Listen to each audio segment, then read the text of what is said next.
So that's why we decided to move some of the forest. So even we have forest concession, we only probably will be in the forest area probably less than 30% of the area will be covered for forest plantation for us. So with the maintenance of 70% will still be natural. But as I showed you earlier in the presentation was that by 2016, 2020, I think almost 90% of what we're doing will be coming up from the plantation area. As you can see, we don't need, say I need only about 30 to 40,000 hectares, or 30 to 40,000 or 50,000 to 30,000 hectares just to meet the demand of, if you go for natural forest, probably about 400 or 500,000 hectares because of the productivity.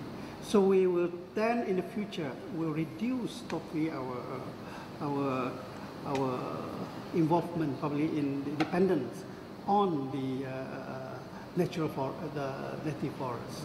I think that's for us our commitment to the state in paying. We pay a lot of royalty to the state. We pay almost 70 ringgit. 75 ringgit per cubic meter to the state as royalty. It's about 25 cents per cubic meter. Yeah, I think. Of that 1 million, sorry, that forest you're talking about has already been logged once, or has that never been logged? Never been logged. Okay.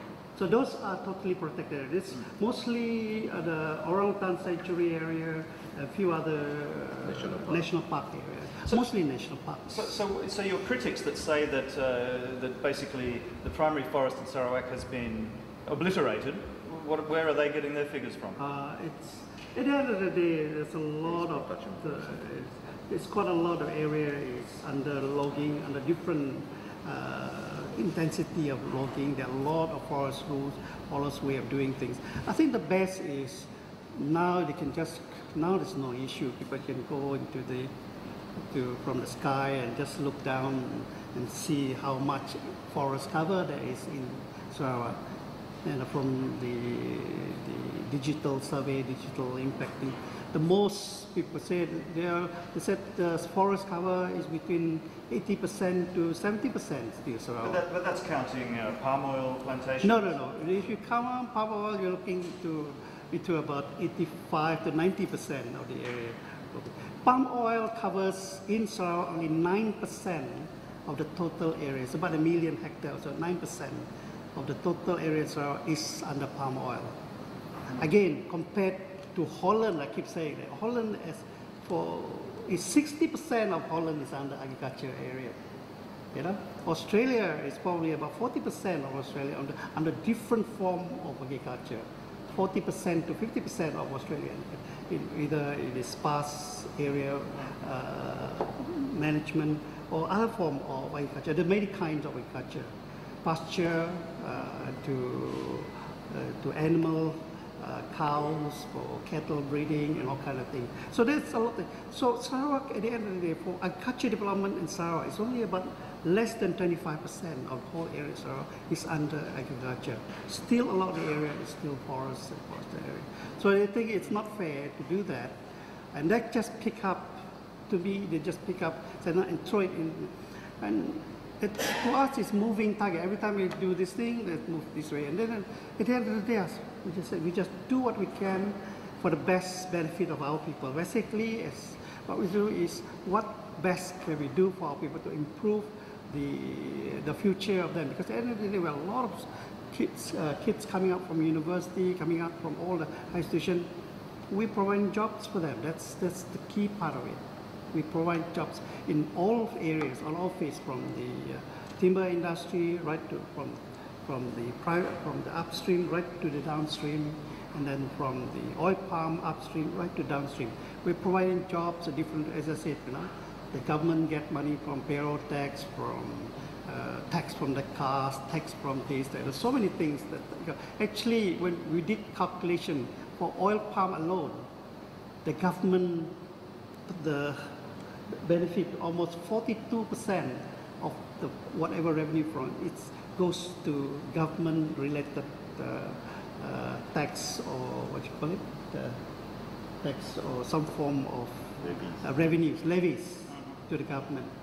So this is the area, because government needs that money for, again, you know, we keep saying this every time, say, look, our income per capita for Sarawak or South State is probably 6,000 to 8,000 US per person, you know, income per capita is per year. You compare ourselves to Australia, which is already reaching up to 60 to 65,000 US income per capita. There's a lot of gap here. So somebody got to fill that gap if they want to reach some form of higher level, to be able to appreciate some modern living. And people like us are part of that movement to move the income level probably from 6,000 to 10,000 or even 15,000 in the future. I think this is, only to do this, we have to do quite a lot the more downstream industry. We spend a lot, we research a lot, we work quite a lot with our marketing people and the buyers in Japan and other places to develop higher value product. I think that's the critical part for us, is that we are part of this nation building in our industry. You probably can add in. Moving on to Indigenous questions.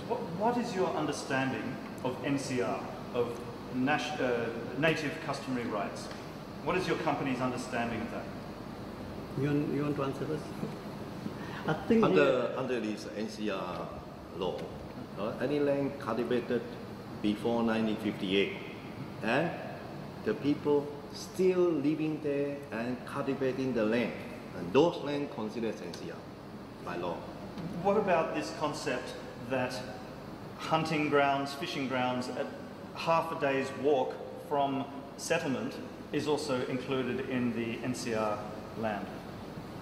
Well, the definition of that NCR, of course, we respect the law. Okay, then there are many cases, or the judge made in favor of these native people. Okay, based on what? We don't know. Okay, but usually on this concept, no? Yeah, because these are new concepts based on Mabo concept and all the others. But again, for us, it's a newer thing. It's a new thing. But the law of Sarawak, the land law of Sarawak, have a definite definition of NCR. It's exactly what Kate said. It's definite. We inherit that definition from the British. It's not us. It was 1954. It's law. It's a law of Sarawak that you cannot go beyond that area because for shifting cultivation or underground. That is the state law, and a lot of the process that we are doing, especially involved in the legal industry in this place, we're built based on basic land law of Sarawak. I think that's where it is. But things are changing, so again, we may have to respond differently in the future. We don't know what's the answer is at the moment. Because sorry. And it is our company policy. Okay, any dispute or any claim by the native, we have to sit down with them, settle with them. If cannot be settled, okay, so we will let the land behind idling, like you have seen this morning. Yeah, this is our policy. The lawyer Barubian, who I met the other day, says that your company and others sometimes ignore this law. No, I'll never ignore. Okay. He says that in court, some of the cases he's taken to court, you choose to ignore this idea of the half day walk to hunting grounds and fishing grounds. Well, once come to the court, the argument depends on the lawyers, okay, and decision made by the judge, okay. There are two cases we won. We won. It is not we are fighting for it, okay. We just present a case, and decision made by the judge. We believe the judge is fair. Where were these cases? This in Minduru area. This is not to do with Ta'an.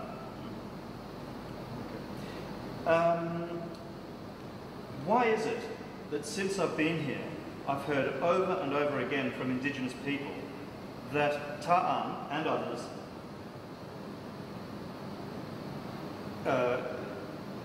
grab their land, and the first they hear about it is when the bulldozers arrive or when the surveyors arrive to make their survey of that particular piece of land.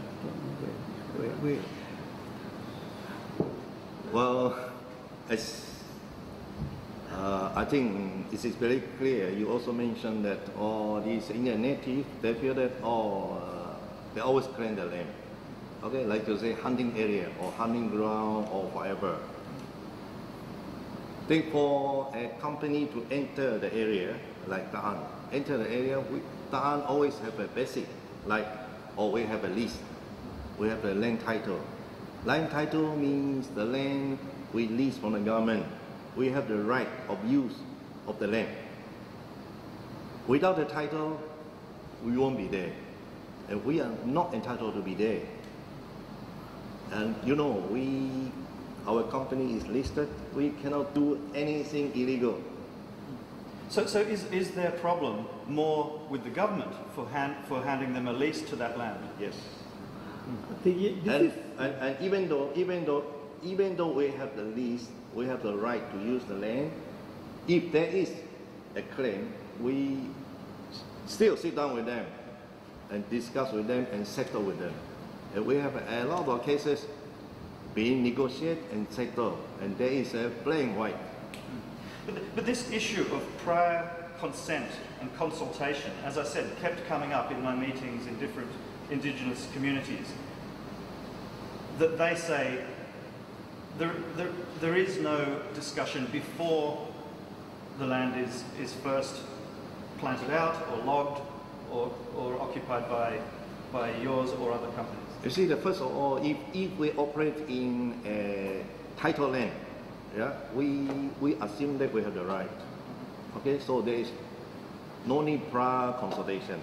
Of course, the condition for develop the land, we have to go for EIA, environmental impact assessment. We must get it done. Okay. Then, once we enter, if there is a claim by the local people, we still sit down with them, we negotiate with them, we settle with them. It's always happening this way. So you reject this accusation? Yes. Totally reject. Okay. Because obviously that would be, if it were happening, it would be a violation of international law. Yeah. I speak on behalf of Ta'an, not other company. Right, so other companies do? I don't know. I cannot comment. Okay. Is Ta'an more responsible than some of the other companies acting in the forests here? No. We can declare we are responsible. We cannot say we are more responsible. We are responsible. Yeah. That area we are very responsible. Yes.